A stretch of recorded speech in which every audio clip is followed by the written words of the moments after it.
కాపులకు తెలుగుదేశం పార్టీ ఎంతో ప్రాధాన్యత ఇచ్చిందని తెలుగుదేశం పార్టీ గుంటూరు నగర అధ్యక్షులు డేగల ప్రభాకర్ పేర్కొన్నారు. అర్బన్ పార్టీ కార్యాలయంలో ఏర్పాటు చేసిన మీడియా సమావేశంలో ప్రభాకర్ మాట్లాడారు. జగన్ రెడ్డి అధికారం చేపట్టిన నాటి నుంచి రాష్ట్రాన్ని సర్వనాశనం చేశారని, అప్పులు తెచ్చుకుంటే గాని ఉద్యోగస్తులకు జీతాలు ఇవ్వలేని పరిస్థితిలో జగన్ రెడ్డి ఉన్నారని ఎద్దేవా చేశారు. రాష్ట్రానికి అప్పులు ఎవరిని అడగాలని ఢిల్లీలో జీతాలకు 2 మంత్రులను ఉంచడం సిగ్గుచేటన్నారు. ఇలాంటి దుర్భర స్థితి నుంచి రాష్ట్రం బాగుపడాలంటే చంద్రబాబు నాయుడు అధికారంలోకి రావాలని రాష్ట్ర ప్రజలు ఎదురు చూస్తున్నారని పేర్కొన్నారు. కాపులకు అన్యాయం చేసిన ద్రోహి జగన్ రెడ్డి అని మండిపడ్డారు. కాపుల అభివృద్ధికి, కాపు సంక్షేమానికి తోడ్పడని ముఖ్యమంత్రి ఎవరైనా ఉన్నారు అంటే అది జగన్ రెడ్డి అని అన్నారు. కాపులకు పెద్దపీట వేసి కాపులను కాపు కాసింది ఒక్క చంద్రబాబు నాయుడు మాత్రమే అని అన్నారు. తెలుగుదేశం పార్టీ హయాంలో 4,200 కోట్ల రూపాయలను కేటాయించిందని పేర్కొన్నారు. కాపుల కోసం కాపు కార్పొరేషన్ను ఏర్పాటు చేసి ఎందరో కాపులకు అండగా నిలిచిందన్నారు. 1892 మందికి ఇది పక్కా దీంట్లో రికార్డు మేమే కాపు కార్పొరేషన్ తరఫున ఇప్పించింది.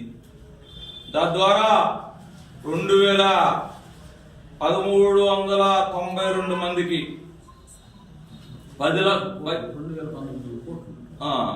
1892 మందికి 10 లక్షల రూపాయల పాటు విదేశీ విద్యా దీవెన పథకం, అలానే విద్యోన్నతి పథకం కింద 5,700 మందికి 2,36 రూపాయలు, నైపుణ్యాభివృద్ధి పథకం కింద స్కిల్ డెవలప్మెంట్ కింద దాదాపుగా 30 కోట్ల నుంచి 39,739 మందికి కాపులకి శిక్షణ ఇప్పించారు నారా చంద్రబాబు నాయుడు గారు. అలానే 284 మందికి కార్లు, సబ్సిడీ కార్లు పేద కాపులకి దాదాపుగా 25 కోట్ల రుణాలు ఇచ్చారు. ఎంఎస్ఎంఈ పథకం కింద 265 గ్రూపులకి, చిన్న తరహా పరిశ్రమలకి 66 కోట్లు మంజూరు చేశారు.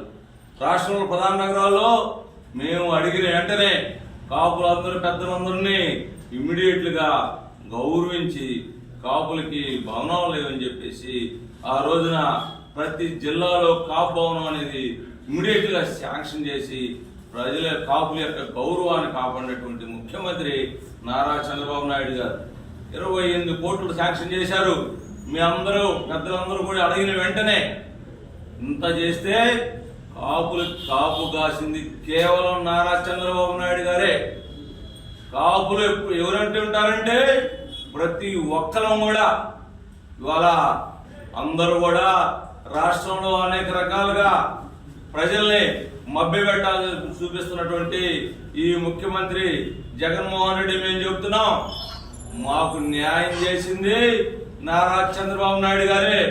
మీరు ఈస్ట్ వెస్ట్ లోకి వెళ్ళి ఆ రోజున రిజర్వేషన్ ఈబీసీ కింద 10% రిజర్వేషన్ ఇస్తే దాన్ని బీసీలకి మాకు ఇబ్బంది లేకుండా ఇమీడియట్లుగా 5% కేటాయించి దాన్ని అసెంబ్లీలో తీర్మానించి దాన్ని పరిపక్వతగా లోక్సభకు పంపించి అనేక రకాలుగా